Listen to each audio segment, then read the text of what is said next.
खड़ा था और गधा का पूंछ पकड़ा हुआ था। गधा लात मार रहा था, मुंह पर नाक पर लग रहा था, उसका नाक से और मुंह से खून बह रहा था और नीचे से ऊपर तक उसका कपड़ा जो था खून से एकदम भीगा हुआ था, लाल हुआ था, रेड हुआ था। एक व्यक्ति, सज्जन व्यक्ति हमारे विजय भैया जैसा रास्ते से जा रहे थे, उन्होंने देखा तो उनको लगा ये व्यक्ति तो गलत कर रहा है, ये तो व्यक्ति मर जाएगा, ये व्यक्ति मरने वाला है। सारा खून जो इसका बॉडी का है वो निकल गया है, उसके बावजूद भी गधा का पूंछ पकड़ा हुआ है। अगर और कुछ देरी तक ये गधा का पूंछ पकड़ा रह गया तो ये व्यक्ति तो मर जाएगा। विजय भैया ने कहा कि भैया कम से कम आप अपनी दशा को देख लो, तुम्हारे शरीर जो है उससे खून बहुत निकल चुका है, आप अपनी दशा को देख लो, पूंछ छोड़ दो। अब अगर पूंछ थोड़ा सा और पकड़ के रहोगे तो मर जाओगे, काम खत्म हो जाएगा। उसने कहा साहब मेरा खून को मत देखिए, मेरा जितना खून बहा है उसको मत देखिए, मेरा पकड़ को देखिए कि मैं कितना मजबूती से गधा के पूंछ को पकड़ के रखता हूं। आज यही हाल पूरे भारत देश में हमारे गार्जियन लोगों ने बताया,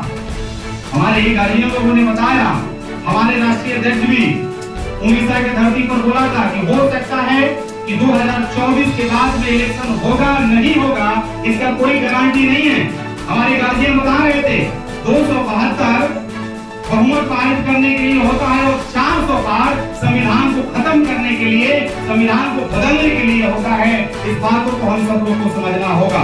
इनके जितने भी बड़े बड़े नेता हैं मंच पर आकर के आरक्षण के बारे में बात कर रहे हैं। इनके बड़े बड़े नेता जो हैं मंच पर आकर के हमारे जितने भी लीडरान हैं, अभी 2-3 लीडरान जो है जेल में सफर कर रहे हैं, चाहे वो झारखंड के हमारे लीडर हों, हमारे दिल्ली के अच्छे एक नेता, क्योंकि उनको मालूम था कि ये इलेक्शन भर अगर बाहर आ जाएंगे तो ये भारत देश में ये जो तख्ता है इसको पलट के रख देंगे, इसलिए उनको जेल में रखा गया है। हो सकता है कि 2 चरण का चुनाव बीत गया है और वो भी जाएगा, लेकिन मैं आपको बताना चाहता हूँ, आपका भाई हूँ, आपका बेटा हूँ, इसी धरती पर मैं पैदा हुआ हूँ। ये इतिहास है कि सासाराम पार्लियामेंट जो दिखता है काउंटिंग जैसे शुरू होता है और जैसे यहाँ से जिसकी जीत होने लगती है उसी समय ये फिक्स हो जाता है, उसी का सरकार केंद्र में बनेगा।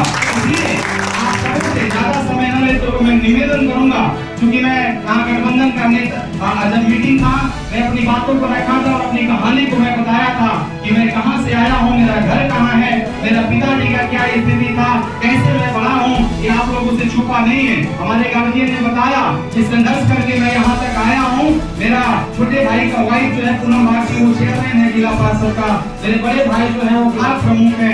आप सभी हर जगह मैं जा रहा हूँ, मीडिया वाले भाई पूछ रहे थे, अब तो आपको भाजपा वाले भी सपोर्ट करने लगे। मैं आपको बताना चाहता हूँ, कल शिवसागर में मैं था, बड़ी भीड़ लगी हुई थी, जैसे इस हॉल में जगह नहीं है, वो इससे भी 3 गुना ज्यादा बड़ा हॉल था, उसमें भी लोग भरे हुए थे और उसमें भाजपा के प्रमुख कार्यकर्ता, मुख्य कार्यकर्ता भाजपा के आए और आगे आकर के बोले कि भैया अब हम लोग आप ही लोग के साथ खड़ा होना चाहते हैं। हमारे माननीय विधायक संतोष मिश्रा जी और हम दोनों लोग मिलकर के उन लोगों को माला डाल करके हम लोगों ने स्वागत किया। तो सही बात है, अब हमारे बातों से अब हमें देख करके उन लोगों को भी लग रहा है कि नहीं, ये लोग जो आवाज उठा रहे हैं, जो कह रहे हैं वो सही है और इनके साथ में खड़ा होना चाहिए। हमें सभी जाति, सभी धर्म और सभी संप्रदाय का समर्थन मिल रहा है। चुनाव जीतने की है। हमारे माननीय अध्यक्ष जी अकरू भाई हमेशा कहते हैं कि यदि हम बूथ को जीत लेंगे तो हम झूठ को जीत जाएंगे।